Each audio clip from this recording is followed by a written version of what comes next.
Nasalag niya naman ang atake ni Alessi ngunit napakalakas nito para sa kanya. Kaya sinakal siya nito at nilunod sa bathtub. Wala siyang magawa dahil di makatakas si Silver Chariot. Ngunit nataya siya na di inaasahan ni Alessi tapos tumalsik pa ito sa mukha ng direng-direng kalaban. Hinahanap niya ang babae ngunit nalaman na naging isa pala itong fetus kaya maaari itong mamatay anumang sandali. Iniligtas niya ito sa atake ng Shadow pero tinamaan siya kaya naging mas maliit pa siya. Wala nang nagawa si Polnareff kundi ang tumakbo dahil walang laban ng isang bata sa isang matandang stand user ngunit sa kanyang pagtakbo ay tinamaan na naman ng Shadow. Kaya mas lalong naging bata pa siya na nagtago sa isang silid at takot na takot. Hindi siya magkasya sa bintana at napakatigas din ng bakal para kay Silver Chariot kaya tuwang-tuwa si Alessi na pinakita ang manyak na mukha. Ngunit naglaho ang bata kaya naghanap si Alessi pero alam nito kung saan lang siya pwedeng magtago kaya isa-isa niyang tinaga ang mga bagay na pwedeng pagtaguan. Pero di niya mahanap si Polnareff na nagtago pala sa aquarium na biglang tinusok ang lalaki dahil gumamit pala siya ng salamin para makapagtago katulad ng nakalaban nila sa disyerto. Pinaghihiwa ni Polnareff ang mukha nito kaya napatakbo si Alessi hanggang sa mahulog ito sa bintana. Tapos nandoon pa si Jotaro na naghihinala na kung isa siyang stand user kaya nagpanggap siyang pinalayas ng kanyang amo.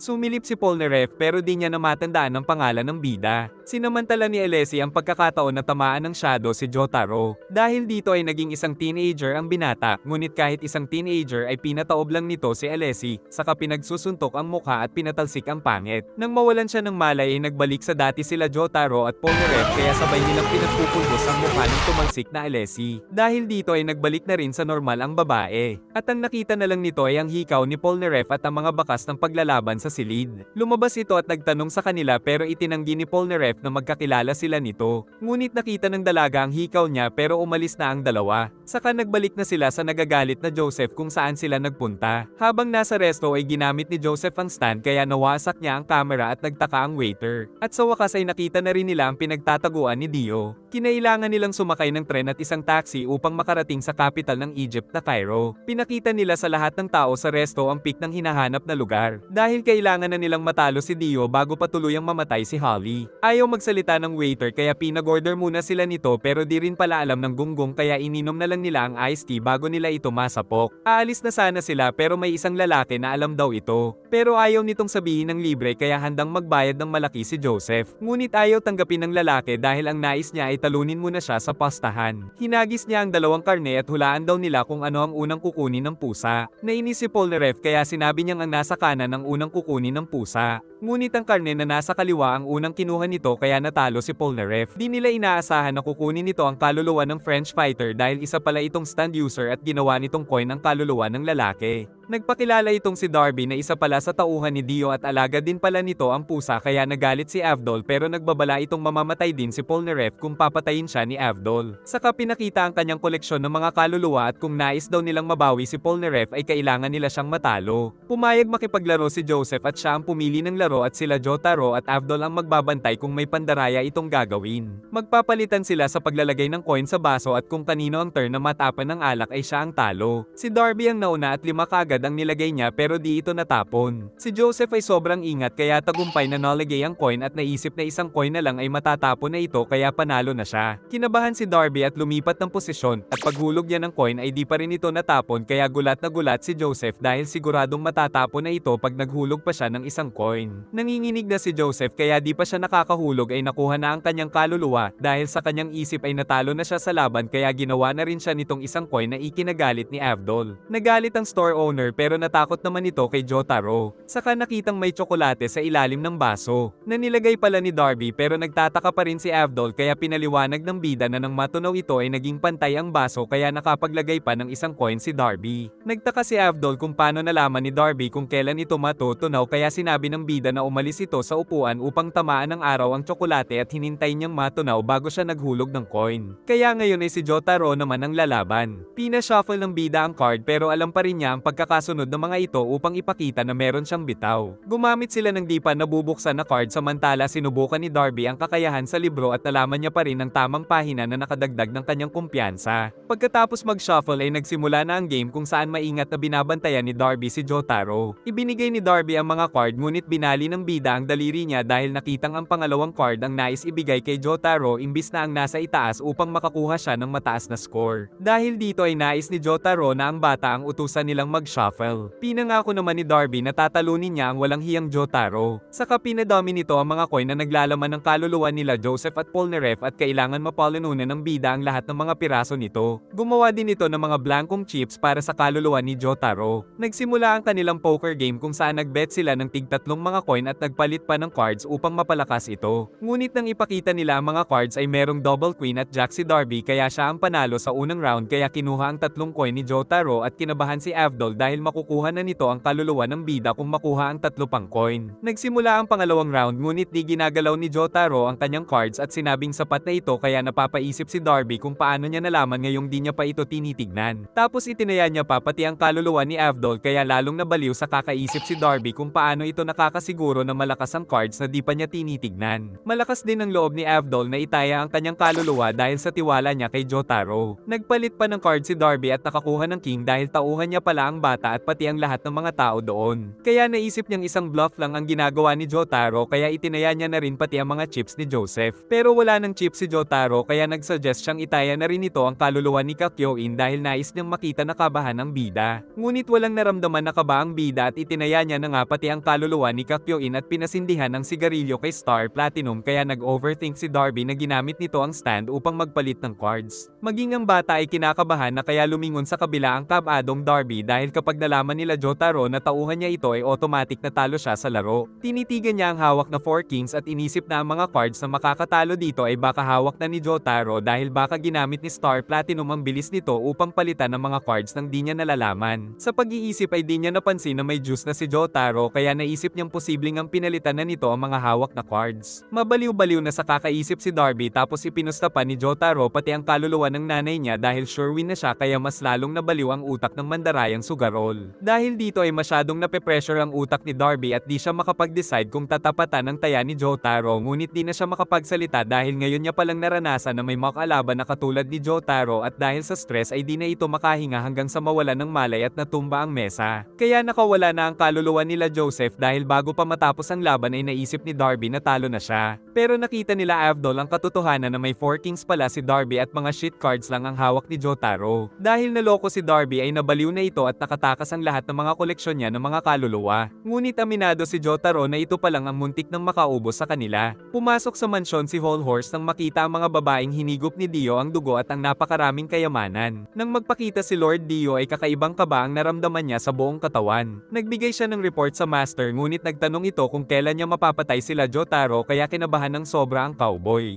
Giit ni Dio na hindi pa perpekto ang kanyang katawan dahil nabubuhay pa ang mga Joestar kaya kung wala daw pakinabang si Whole Horse ay papatayin na siya ngayon ni Dio. Habang nakatalikod si Dio ay kabadong nagpa siya si Whole Horse na barilin ito upang mapasa kanya ang mga kayamanan. Ngunit nasa likod niya na pala ito kaya napaluhod dahil napagtanto na di niya ito kayang patayin. Nanggaling sa eroplano si Whole Horse at sasakay na siya ng taxi ngunit may mga pakul kid na walang magawa. At dahil bad mood siya ay nilagyan niya ng bala sa ulo ang isa. Habang nasa taxi ay binuksan ng case na ang laman ay si Boingo dahil pinipilit niya itong tulungan siya sa plano para na rin maipaghiganti niya ang kuya na si Oingo. Tinignan nila ang comics at nagkampi nga ang dalawa pero natatakot pa rin si Boingo pero malaking tulong na rin sa cowboy ang kanyang stand na nagkaroon ng bagong mga drawing. Kung saan sinipad daw ni Whole Horse ang magandang babae at binigyan pa siya ng reward kaya nainis ang cowboy dahil parang niloloko siya nito. Dumaan nga ang magandang babae pero di daw ito sasaktan ni Whole Horse. Pero bigla nga siyang tumakbo at sinipa ang magandang babae upang patayin ang isang alakdan. Dahil dito ay nagpasalamat ang babae at binigyan nga siya ng reward nito kaya nalaman na totoo ang sinabi ng comics. Nagtatanong pa rin ang mga bida upang mahanap kung nasaan ang base ni Dio pero wala silang makuhang clue. Samantala nagmamasid si Whole Horse pero takot na takot si Boingo na lumaban sa mga Joestar. Tinignan nila ang comics at alaman nilang magtatagumpay daw si Whole Horse pag sinundot niya ang ilong ni Polnareff kaya di siya makapaniwala. Pero pinangako ni Boingo na totoo ang lahat ng hula ng comics niya. Dahil sa pag-iisip ay di niya namalayan na nasa likod na si Polnareff kaya wala na siyang nagawa nang inatake siya nito. Naisip niyang si Boingo na lang ang pag-asa niya pero kinabahan siya lalo dahil nakalabas pa ang daliri nito. Patungo na ang mga kasama ni Polnareff sa kanila kaya ginawa na lang ni Whole Horse ang sinabi ng comics na sundutin ang ilong nito dahil desperado na siya. Sinubukan pa nitong pumalag pero natutukan ng baril pero makikita na siya nila Joseph kaya nagtago siya sa likod ng pader habang nakatutok sa ulo ni Polnareff. Kinakabahan na si Whole Horse at nagtaka pa si Avdol kung ba't siya nasa sulok. Kaya sinubukan ni Polnareff na ituro ang likod gamit ang dila bala pero naisip ni Joseph na nababaliw na siya. Naisip ni Avdol na merong tao sa likod kaya babarilin na siya ni Whole Horse pero nabahing siya kaya nakaligtas, saka napatalsik niya pa ang cowboy at naisip ni Whole Horse na palpak talaga ang comics ni Boingo. Pero dahil sa natapon na oil ay sumalpok ang isang truck kila Jotaro. Nakita nila sa comics na nagising kaagad si Jotaro kaya di sila pwedeng lumapit. Kaya nagtiwala na lang si Whole Horse kay Boingo at nakita nila sa comics na kailangan niyang barilin ng pipe sa eksaktong 12 noon. Nakita niya ang pipe na nakatutok kay Jotaro. At sinabi pa sa comics na tatama ang kanyang mga bala kay Jotaro pag sinunod niya ito. Pero nag-double check si Whole Horse dahil ayaw niyang matulad kay Oingo na napahamak sa comics. Giit ni Boingo na wala naman kakayahan mag-transform si Whole Horse kaya totoo ang kanyang prediction. Pagtingin sa oras ay 1 minuto na lang kaya pinipilit niyang pabuksan ng pipe sa mga plumber pero ayaw siyang pansinin ng mga ito dahil di rin nila nakikita ang kanyang baril na stand. Kaya napilitan silang magbayad para lang sundin ng mga plumber na buksan ng isang pipe. Pero dumating pa ang break time kaya nagalit si Whole Horse at binuksan na ng mga ito at agad niyang pinagbabaril ang pipe kaya bumanda-banda ang mga bala sa loob. At saktong nagtungo si Jotaro kay Polnareff kaya tatamaan siya ng mga bala ngunit nabahing si Polnareff kaya nakailag ang bida at sinisi niya si Boingo. Pero nagbalik ang mga bala mula sa itaas at tumama ito sa comics kaya siya ang tinamaan. Dahil dito ay na-ospital na rin si Whole Horse. Nagtataka din si Boingo kung ba't napakaswerte ni Jotaro. Kaya nagpa siya siyang ititigil na ang paghihiganti at sinipa ang box, ngunit tinamaan nito ang nananahimik na si Iggy, kaya nagalit ang aso at nginatngat siya nito. At ayon sa comics ay na-ospital din siya kasama ni Whole Horse. Napakainit na nga tapos di pa nila mahanap ang base ni Dio. Dumating ang pulubi na nagagalit dahil pwesto niya daw ito at mas nagalit nang may magbigay ng pera kay Polnareff. Kilala pala ito ni Avdol kaya tinanong niya kung alam ba nito kung nasaan ang lugar na nasa picture. Mula sa pagiging pulubi ay naging mayaman ito at ginamit ang kotse niya upang hanapin ang nasa picture kapalit ng salapi. Saka napansin na nawawala si Iggy. Nais kainin si Iggy ng 2 malalaking aso. Ngunit pinakita ni Iggy kung sino siya kaya natakot ang mga ito. Nakakita ang mga ito ng ibon kaya ito ang nais nilang kainin pero biglang yumanig at tumalsik ang ulo ng mga ito. Nakita ni Iggy ang isang falcon na napatingin sa lalaki na naghahanap ng base ni Dio na agad nitong binagsakan ng malaking yelo saka pinagpupunit ang picture kaya nalaman ni Iggy na kapareho niya itong stand user. Habang lumilipad ay pinagmasdan nito si Iggy at pinakilala ang stand nito na si Horus. Napagtanto ng aso na aksidente niyang nahanap ang mansyon ni Dio. Bumaba ang falcon at tinignan siya ng masama pero ayaw niya ng madamay kaya nagpanggap siyang normal na aso. Tapos muntik na itong masagasaan pero dumaan ito sa ilalim ng kotse. Saka dumating ang amo ng 2 aso na sumilip at pumasok sa mapanganib na gate pero ayaw niya ng madamay. Natakot ang bata nang makita na kinakain ng falcon ang ulo ng 2 alaga. Saka inatake nito ang bata ngunit di na natiis ni Iggy na tulungan ito. Pinalayas niya na rin ang bata dahil pahamak lang ito sa kanya, saka nilabas ang stand ngunit ngumiti lang sa kanya ang falcon dahil nahuli na pala siya ng yelo nito kaya di siya makaalis, saka siya pinagtutusok kaya gumawa siya ng shield at nagawang makatakas pero umakyat ang falcon upang pagmasdan ang paligid. Naiinip na si Polnareff kaya sinabi ni Avdol na magtiwala sila sa Pulube dahil kabisado nito ang buong syudad. Nakapagtago si Iggy pero nabalatan ang paa dahil pinilit niyang umalis sa yelo at nang makita siya nito ay di siya tinigilan ng mga icicle shot at sa pagtakbo ay nakakita siya ng manhole kaya nagpatama siya at palihim na pumasok sa loob nito. Pero sinundan pa rin pala siya kaya tagumpay nitong tinamaan ang aso. Ngunit nasa likod dito dahil isang decoy lang ang tinamaan kaya napinsala ang falcon. Saka pinaliwanag ni Iggy na wala naman siyang pake sa misyon nila Joseph. Pero sa halip ay nilabas pa ng falcon ang nakakatakot na stand saka pinagyelo ang sugat at napatakbo si Iggy sa mga yelo ngunit umatake ang falcon ng ice missile para matrap na nito si Iggy. Kaya tinamaan na rin at napatalsik pero nagpatuloy sa pagtakbo pero nagpatuloy din ito sa pag-atake ng yelo at kalaunan ay nahuli siya nito saka pinaulanan siya ng mga ice missile. Ngunit pinutol pala ni Iggy ang paa para makatakas. Palubog na ang araw kaya nainip na ang mga kasama at naisip ni Avdol na natagpuan ng Pulube ang mansyon kaya di na ito nakabalik. Gumawa ng base si Iggy sa ilalim ng tubig gamit ang stand. Ipinangako niyang maghihiganti sa pangahas na ibon ngunit nag-dive ito patungo sa kanya. Kaya tinusok siya ng yelo at binulaga pa siya nito.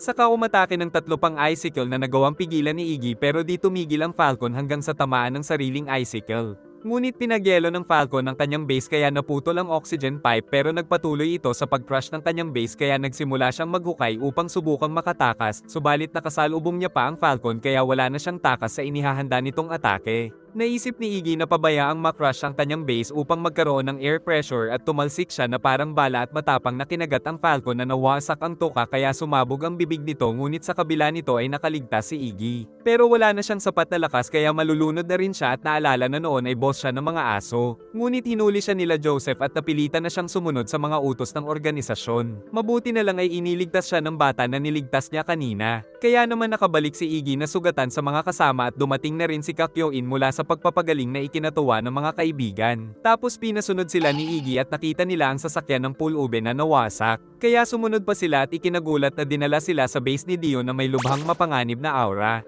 Ngunit nakahanda naman ang lahat sa buwis buhay na misyon pero napansin ni Iggy na tila inaanyayahan pa silang pumasok. Nagbukas ang pinto kaya pumasok sila kahit mapanganib. Saka dumating ang lumulutang na lalaki na kanina pa daw sila hinihintay. Nagpakilala ang lalaki na si Terence Darby at wala daw siyang hard feelings kahit tinalo nila ang kuya niyang si Daniel Darby. Pinalabas nito ang stand na si Divine Atom na ikinabahala nila kaya umabante si Jotaro na sumuntok pero nakailag ito sa kanyang atake, tapos pinasok siya nito sa isang black hole kaya tinulungan ng mga kasama, subalit napakalakas ng puwersa kaya pati sila ay nakuha at naiwan sila Abdol. Napunta sila sa isang dimensyon kung saan nag-transform itong isla pero alam nilang nasa base sila ni T. Darby. Nagbanta ang tatlo na tila nalilimutan ni Darby na tatlo ang kalaban niya ngunit pinakita nito ang cabinet na may mga manika na nagsasalita dahil meron itong tunay na kaluluwa ng mga tao kaya naisip nilang masahol pa ito kay D. Darby dahil napakapangit ng trip nito. Nais na siyang patayin ng tatlo ngunit hawak pala nito ang braso ni Jotaro na pwede niyang wasakin anumang oras kung kikilos sila ng masama. Dahil dumikit na sa balat ni Jotaro ang kamay nito ay wala silang magagawa kundi ang sundin si T. Darby na makipagpustahan ng kaluluwa sa larong video game. Si Kakyoin ang unang lumaban dahil mas addict daw siya sa games. Ngunit inihanda na ng weird na lalaki ang manika niya kung sakaling matalo ang binata kaya sinuri ni Joseph ang device pero wala namang pandarayang nagaganap. Pumili na sila ng mga kotse at sa simula ng karera ay nanguna agad si T. Darby na hinaharangan ang binata. Kaya umikot-ikot si Kakyoin at binangga ito, kaya magkapantay na sila ngunit pagdating sa corner ay muntik nang mahulog si Kakyoin kaya nasabik ang bilan na madagdagan ang koleksyon. Tumalo ng dalawang F1 at naggitgitan sila kung sinong mauuna sa makitid na tunnel pero nakakalamang sa power si T. Darby mabuti na lang ay nakaya ni Kakyoin na dumaan sa itaas. Napakadilim sa tunnel pero kabisado ng dalawa ang laser kaya sabay silang nakailag at paglabas ay nangunguna pa rin si T. Darby.